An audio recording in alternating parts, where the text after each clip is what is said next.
வணக்கம். இன்றைய ஆன்மீக தகவலில், அதாவது நேற்றைய தினம் 17ஆம் தேதி விஷ்ணுபதி புண்ணிய காலம் அப்படின்னு அனுஷ்டிக்கிறாங்க.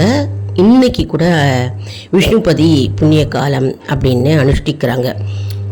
அதாவது இன்றைக்கி ஆவணி 1ஆம் தேதி சிலர் இன்றைக்கி அனுஷ்டிக்கிறாங்க. அதாவது அதிகாலை 1:30 10 மணிக்குள்ளே நம்ம விஷ்ணு பகவான் கோயிலுக்கு சென்று 27 முறை கொடிமுறத்தோடு நம்ம சுற்றி பலம் வரணுங்க.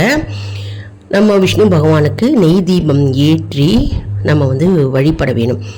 அதாவது விஷ்ணுபதி புண்ணிய காலம் சகல செல்வங்களையும் அள்ளித்தரும் மகாவிஷ்ணு, அதாவது விஷ்ணுபதி புண்ணிய காலம் அப்படின்னு சொல்லலாம். இதோட புராண கதை அப்படின்னு பார்த்தோன்னா, புராண பின்னணி என்ன இருக்குது, ஏன் விஷ்ணுபதி புண்ணிய காலம் அப்படின்னு சொல்கிறாங்க அப்படின்னு பார்த்தோம்னா, நரசிம்ம அவதாரம் இருக்கும்போது மகாவிஷ்ணு நரசிம்ம அவதாரம் செய்து ஹிரண்ய கஷிப்புவை வதம் செய்தாராம். வதம் செய்து அழித்து இரத்தத்தோடு வாயில் மற்றும் கைகளில் இரத்தத்தோடு நின்று அந்த கோபத்துடன் ஆக்ரோஷத்துடன் நின்று கொண்டாராம். அப்போ தேவர்களும் முனிவர்களும் யாருமே அவரை சாந்தப்படுத்த முடியவில்லையாம். யாராலுமே சாந்தப்படுத்த முடியவில்லையாம். நரசிம்ம அவதாரம் எடுத்து இரண்யனை வதம் செய்த மகாவிஷ்ணு, அப்போது மகாலட்சுமி தாயாரால் அவர் சாந்தம் அடைந்தார்.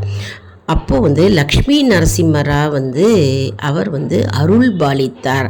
அந்த புனித நேரமே அதிகாலை 1:30 10:30 மணி வரைக்கும் இருக்குங்க. இந்த நேரத்தில் தான் வைகுண்ட கதவுகள் திறந்திருப்பதாக நம்பிக்கை.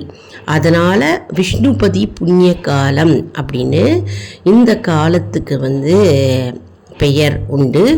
அதனால் நம்ம எல்லாரும் விஷ்ணுபதி புண்ணிய காலத்தில் நம்ம மகாவிஷ்ணுவை நம்ம வழிபட வேண்டும். 27 மலர்கள் வழிபாடு செய்யணுங்க. அதாவது விஷ்ணு ஆலயத்தில் கருவறையை 27 முறை வலம் ஒவ்வொரு சுற்றுக்கும் ஒரு மலரை சமர்ப்பிக்கலாம். அது எந்த மலர் வேணாலும் நீங்கள் சமர்ப்பிக்கலாம். இப்போது தானம் அப்படின்னு பார்த்தோன்னா, மஞ்சள் நிற ஆடைகள், வெல்லம் கலந்த இனிப்பு அல்லது அன்னதானம் செய்வது பித்ரு தோஷங்களை நீக்குமா. பித்ரு தோஷங்கள் நீங்கிவிடும் விஷ்ணுபதி புண்ணிய காலத்தில் நம்ம வழிபட்டால். நேற்று பண்ணியிருப்பீங்க, அப்படி இல்லைன்னா இன்றைக்கி காலையில் சில பேர் பண்ணியிருப்பீங்க. லைக் பண்ணுங்கள், ஷேர் பண்ணுங்கள், சப்ஸ்கிரைப் பண்ணுங்கள்.